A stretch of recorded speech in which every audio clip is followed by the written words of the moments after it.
Creating Conversation. Got King Leez here on today. What's up?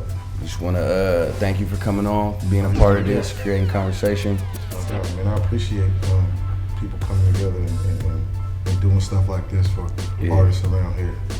You know, we appreciate you, and happy birthday, by the way. So, we just want to talk about, we want people to know Leezy, the artist, and who you are, getting ahead of who you are. Can you talk about the transition from Leezy Soprano to King Leez? The death of Leezy Soprano to King Leez. Yeah. What made you switch it over? Leezy, I felt like Leezy Soprano was kind of, that was a part of me that was kind of lost, and I was still into a lot of the street shit like that. You know what I'm saying? I think King Leez is more of me becoming a man and like waking up consciously, because I feel like everybody who's been like super great has been conscious to a certain level. You know what I mean? And I kind of want to touch on some of the as King Leez. I want to touch on a lot of the politics and stuff that's going on, and it's just me maturing, really. Yeah. You know, I wanted to drop the Soprano, the old gangster. Yeah. You know what I'm saying? Yeah. Persona and stuff like that, and just go with King Leez, because I feel like we all kings. Mm-hmm. You know what I mean? You got the joint where you talk about Ferguson. Yeah. What led you to get in the studio and really feel like you had to make that track? Cause man, I don't know just with everything going on, and like it was a lot of the youth out there rioting, and you know, I kind of connect with the youth, and I feel their pain as far as like, I feel like, you know, that if I was out there, that probably would have been me acting crazy and stuff like that. Yeah. So I just kind of connected with the people out there, and like, man, you know, I stand against that police brutality, and you know, I feel like race does play a major part in what's going on and stuff like that. So, you know, I felt the pain. I was literally like watching, you know, the people just tearing shit up, and I connected with them. So, you know, it inspired me to kind of like speak on it. We got what we got going on in America with the brutality in police and young African Americans getting killed. So we know the problem. You know what I'm saying? If you had like a time where you could sit and reflect and quick second, what do you think a solution to this problem could be? Because everybody knows we have the problem. Yeah. You know what I'm saying? The next step is, okay, what are we gonna do to fix it? So if you had the power, you Leezy Obama, you know, if you had, you know what I'm saying, the power, what would you do to change what we got going on in America? Man, that's a tough one. I'm Leezy You Leezy Obama, you know what I'm saying? You got power, so. Man, I think, man, it starts with just awareness, like waking each other up, you know, as a community, as a people. You know what I'm saying? I feel like it starts with us. You know what I'm saying? The black man first. Black people, us as a people, and like, you know, spreading awareness with each other and spreading self-knowledge within us. You know what I'm saying? Because, you know, a lot of us, you know, we lost, but you know, I've been listening to a lot of the great speakers. You know what I'm saying? I've been watching a lot of Farrakhan speeches and like old Malcolm X speeches and stuff like that. So I just feel soaking up wisdom. Yeah. Soaking up wisdom. I feel like it starts with us, man. We gotta have self-knowledge and stuff like that. Do you have a mentor that you rely on when you go? I talk to YG Preach a lot. He's actually my video artist. Yeah. I see. I talk to him a lot. He's been on this whole wave. You know what I'm saying? What wave is that? As far as like self-knowledge and the black power and all that. Yeah. You know, so I've been talking to him a lot, man. Just getting self-knowledge and stuff like that, and just like touching up on that stuff, because just trying to really find myself. Yeah, no, I mean that's really what it is. Cause I'm doing the same thing. You know what I'm saying? At the same day, we growing every day. Yeah, definitely. So it's like the person I was a few months ago, I'm not that. You know, I'm still this person, but I've grown to another. You know what I'm saying? I'm still like I'm King Leez. You know what I'm saying? I'm in that. I'm in my King Leez mode. You know what I'm saying? I'm tapping in, man. Yeah, exactly. I'm in my transition right now, man. I hear you. To really touch on the politics and touch this greatness, really. Yeah. You know what I'm saying? Did you take some time off of rap? Yeah, I kind of stepped back just to cause like I said, I'm trying to find myself. So I took a step back and I did a lot of studying and stuff like that. I'm still studying though. Yeah. So next interview I'm gonna be real sharp with my. No. It's good. It's good. We learning every day. Transition stage though, bro. And yeah, man. I just want to have all the self knowledge possible.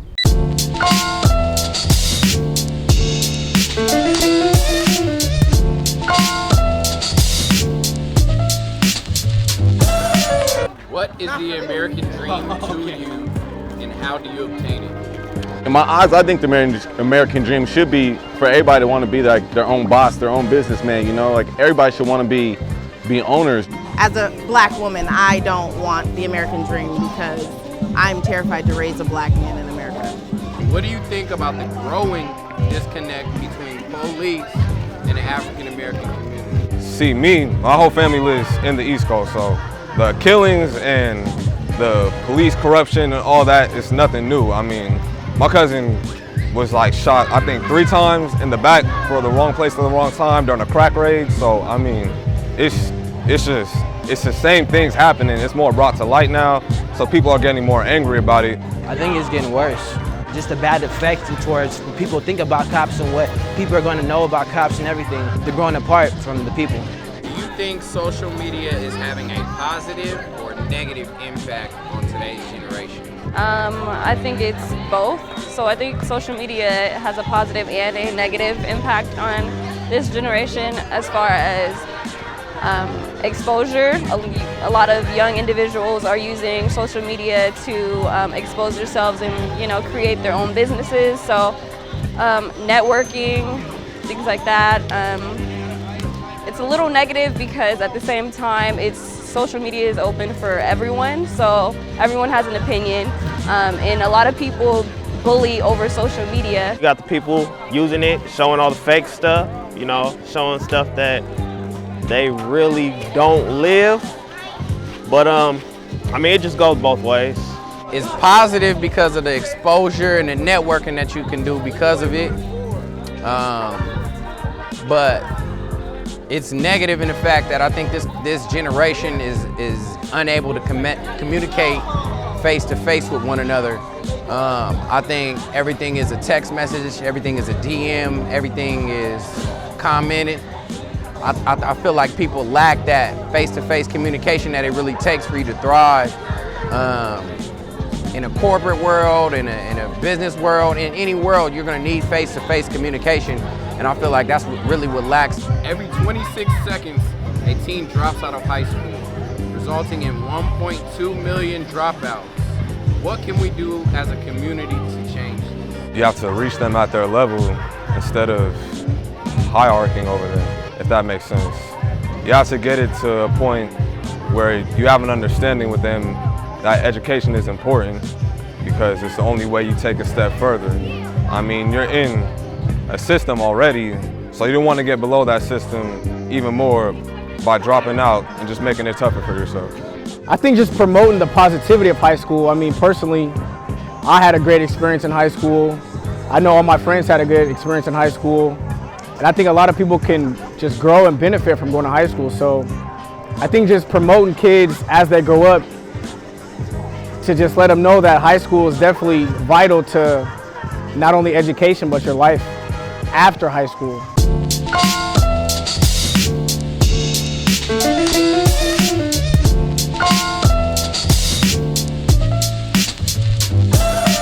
You've been killing features, though. Oh yeah, You've been killing features, though. Talk about. I want to hear about when you get on the track and you know there's going to be another artist on there that you respect and that has the accolades like the Pusha T or Smoke DZA, and you know you got to come with it. How you take that? What do you go in the studio feeling like?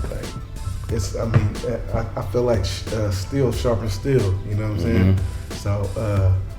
if you get on a track with somebody who you know is potentially gonna kill it, you know what I'm saying? That's gonna make you better. So a lot of people even said that I probably sound better on features, because that's my mentality. Like, you give me a beat, I'm about to try to kill it. You know what I'm saying? It's friendly competition. So exactly. I'm going at heads if you put me on a beat. You know what I'm saying? No, I respect it, man. I found out a lot of the times people wouldn't even put out a lot of the songs I was on. You know what I'm saying? Because I was just killing songs. And this one cat kept it real. He's like, man, you do a feature like, he's like, if I do a feature with you, you did me like that, I wouldn't put that shit out. On some hater low key. What type of artist do you consider yourself? A West Coast artist? Is there a lot of West Coast in your music, you would say? Oh yeah, there's definitely a lot of West Coast influences, because I'm tied in with the West Coast rap legends, you know what I'm saying? Like Corrupt, you know what I mean? Is the homie, Cocaine's the homie. Okay. So we've done multiple tracks and stuff like that. As far as West Coast greats, who you think really that helped pave the Leez? Definitely Corrupt. I was a huge Corrupt fan. Me too, man. For real, I knew all the lyrics, everything. When he did that in New York, he smashed up the buildings. Yeah. I was sitting in front of the TV and I didn't even realize what was going on too much. Yeah. Now I get it. Like, you know what I'm saying? Them New York cats was hot. Yeah. I caught it later too. So you caught it when it was happening. I caught it after the fact, and I was like, oh, that's how he was doing it. You know what I'm saying? Exactly. Go back and listen to a lot of that. A lot of that stuff, like a lot of what Pac was saying and everything, man. It's crazy. Would you say you listen to more 90s hip hop, or you listen to more of what's going on right now? I listen to a little mixture. You know what I'm saying? And then I like different genres too. I like all types of music. I like trap music because I don't make it. You know what I'm saying? So I like it sometimes, that turn up music sometimes, but for the most part, I like, that conscious hip hop. Could you ever see yourself releasing a turn up track on on your album, or? Definitely. Okay. But a lot of the music I prefers like that conscious, that hip hop stuff. That speaks to you. Yeah, exactly. What's the first CD you ever spent your hard-earned money on? First CD, it might have been Doggy Style, or actually Ghetto Boys. Bushwick Bill. But I didn't, cause I don't think I bought that though. My brother always had the music. You know what I'm saying? I found my brother, cause my brother, cause a lot of my family is kind of like, one track minded, and they're not really open minded to different coasts. They were strictly West Coast. My brother, he always had the hip hop from all sides, you know what I'm saying? And he had that Wu-Tang album. I was on that too, you know what I'm saying? I was on that Method Man. Okay. How did World Star play a factor in you becoming the artist who you are now? Man, just getting that, it definitely helped me gain a lot of fans or whatever. Because I feel like, the music's undeniable. It's just about reaching the masses, you know what I'm saying? So it's just another platform to reach people outside of my core, you know what I mean? So World Star is definitely necessary. And then like my boy Young June, he's from Pittsburgh. He I know June. He from he played he was living out here too, but he's from Pittsburgh. He scraped up his last and put a video on World Star. The next day he got a call from Master P. You know what I'm saying? Master P come out here, fly out here. You know what I'm saying? And then he been out there ever since. On No Limit Records, and pretty much taking care of you can sit back and just creating it. Master P is still doing well, and you know what I'm saying? They just dropped something and put it on World Star too, so they doing good over there too. So World Star is definitely necessary. Definitely. A lot of the blogs that's popping, like Two Dope Boys, Nah Right, man, a lot of them. Two Dope Boys definitely shows love too. Okay. They post a lot of my videos too, so shout out to them too, man. But that's what's up. And see, like your normal average consumer, there's people out there that don't know about those. So just to even, you know what I'm saying, bring those to light on this platform, you know what I'm saying, people could see your music on there. You need the blogs, man. Yeah. You know, because that's what, there's faithful bloggers who go onto these sites every day. Every single day. To see what new music's out, to see what's going on in hip hop and everything. So you working on a new project now? I pretty much got 2 projects done. I'm just trying to put them out strategically. Trying to put them out right. You know. Is it gonna be like some E40 double disc joints, or you? Nah, they're two separate. They're two separate. I got one's a joint album, and then one's a solo project, Supreme Being. That's definitely gonna be the next one. Supreme Being, and there's no expected drop date on Supreme Being. Nah. Okay. Like I was saying earlier, release dates are a thing of the past. Exactly.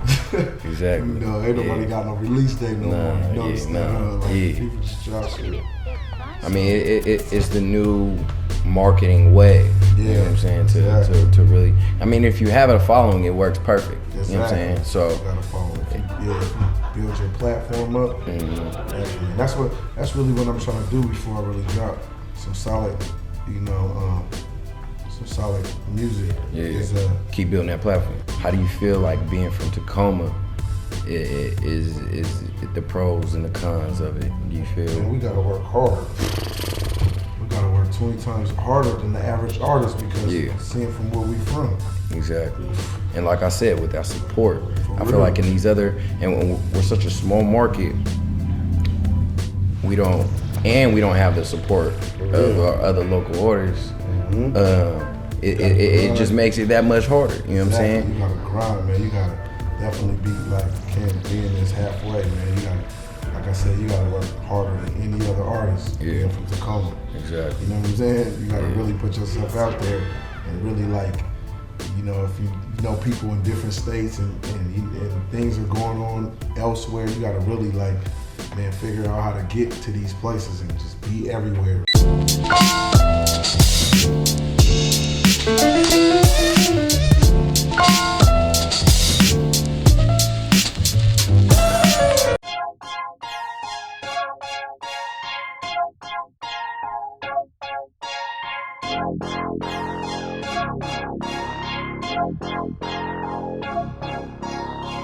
We're here at MSN today, creating conversation. Tell us about the idea, even the name. What does MSN mean? Well, originally it was my dad's initials, Mike Muhammad, middle name S. But when he came over, it was hard times. It was about 31 years ago. Okay. And 6th Ave wasn't what it is today. Yeah. And so he came over, he had just a real small following, and it was mostly students from around the area, especially UPS. Okay. And when they were coming in as his regulars, they would ask him the same question, what's it stand for? He said, how about you guys come up with something, and the best name, I'll give you guys some t-shirts and I'll stick with that as the meaning behind MSM. Yeah. The students came up with magical sandwich makers. Oh, okay, yeah. Which back then it was kind of funny, but it just stuck, and he carried with it, and customers seemed to like it. So 30 years, that was when he started the business? Yeah, in this same location. Okay. He first came over a little bit longer than that at a different location. That's why it's called MSM2. Oh, okay. But they were never open at the same time. He shortly after he opened up the small shop down the street, he took over this location, and it's been here ever since. Why'd you guys choose Tacoma? My dad actually, he's originally from Yemen. He immigrated over and started off on the East Coast. Okay. And tough times, but when he was working with the Merchant Marines, he got put out here for a short amount of time. And coming from the East Coast up to the Northwest, he noticed, there's no little sandwich shops. Yeah. Whereas in New York, where he actually was at for a little while. Everywhere. He had a spot in Manhattan, he had a spot in Brooklyn, Queens, Brooklyn. Oh, so he was making sandwiches out there in New York, okay. And once he joined the Merchant Marines to kind of move from those places, he came out here and saw there was nothing like that out here, and said, why not try it, and luckily, it took a little time, but over the years it caught on, and it's all about the sandwiches, good quality, and then on top of that, especially at the time, people have caught up now, but especially at the time when he started, it was the best beer selection too, where we have all that variety of beers. Yeah. So that's where the marriage of the convenience store with sandwich shop came into play in Tacoma. Who are you guys' main customers? Or you guys got a lot of people? Just Tacoma. We have a lot of dedicated followers. Most of our customers are in here multiple times a week at least. You know, it's not like we see a person once a month. You know, usually they're in here at least a couple times a week. Obviously the locals are great. Tacoma's what built us, and Tacoma's kept us strong. Tacoma's kept us going, and obviously now Tacoma growing as a city. Of course, we get all the tourists who are coming down to look at the art downtown. And when they're in town, you know, the internet's a big help. They're going to look up what's the best thing in Tacoma, and we're consistently up top with reviews and stuff. So we get a few tourists, but I mean, tried and true, it's been Tacoma. It gets such a name, you know. I'm getting a sandwich, man. So you were saying my dad's a regular here. Like literally a couple times a week he's in here. So it's like what you're saying. It's that oh, I need to go back for more. That's what keeps us going. And I mean, on top of it all, like just like Tacoma's kind of grown as a city itself. I mean, 30 years ago, we weren't as busy as we are today. 30 years ago, I don't think Tacoma was in the place that it's at today. No. 6th Avenue itself, you know, as 6th Avenue has grown, I feel like we've grown as well. And Tacoma's just such a special city because I feel like the residents take pride in living here. And so they want to support their own.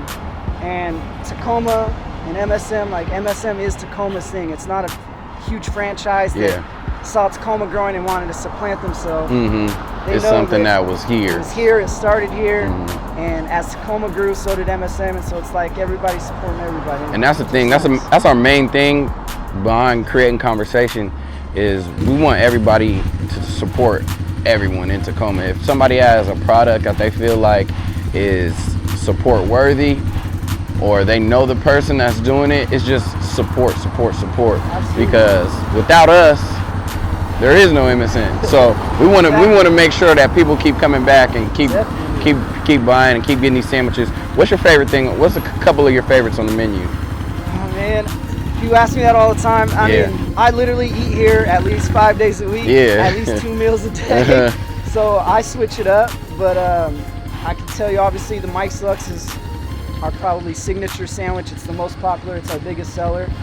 But I mean, I really encourage everybody who takes a look at the menu. If something pops out to you, I promise you're gonna like it. You know, our turkey, we don't use fillers in it. You know, it's fresh sliced every day. There's no sodium nitrate in it. Our pastrami is certified Angus beef pastrami. This isn't stuff that's just kind of sent in here pre-sliced. That who knows how long it's been sitting there. This is stuff we're slicing every day. So yeah, I mean, me personally, I even like our catch of the day, which is a shrimp sandwich. Which, you know, I think people get nervous when they go to a hole in the wall and they order a shrimp, a shrimp sandwich. But I mean, that's probably one of my favorites. That was my next question, was what's something that nobody really talks about that people would hear and be like, oh, that's really good. So you think it's a shrimp sandwich? I think that catch of the day, I mean, some people catch on, but I don't think it's the first thing that most people would order. You know, I have friends that have been coming in for 10, 15 years, and for 5 years straight, they would only order the Deli Club. And I told them, man, you got to try something different. And finally, they do, and now they get something different every time. What time are you guys open? We get our rolls fresh at 9 a.m. every morning. But if you want something on sliced bread, you can come in as early as 7 in the morning and get something on sliced bread. And then we stay open all the way till 9:30 at night every day of the week. And on Fridays and Saturdays, we stay open till 11:30, a little bit later. You guys are working, man. That's hard work, and that's what it takes. When you own your own business, you're making it happen for yourself, putting those long in hours, and I'm sure you see the reward by the people coming in and giving you the gratitude they do when they like their sandwiches, man. I just want to thank you again for coming out here and taking some time out. I'm about to get a sandwich. Thank you, man. I'm getting hungry. It. And like I said, man, we do it for you. We do it for Tacoma. We do it for the customers. So I mean, I appreciate the recognition. We appreciate our customers, and I can't stress that enough. Man. That's what keeps us going. Exactly. Appreciate you, man. All right, boss. Thank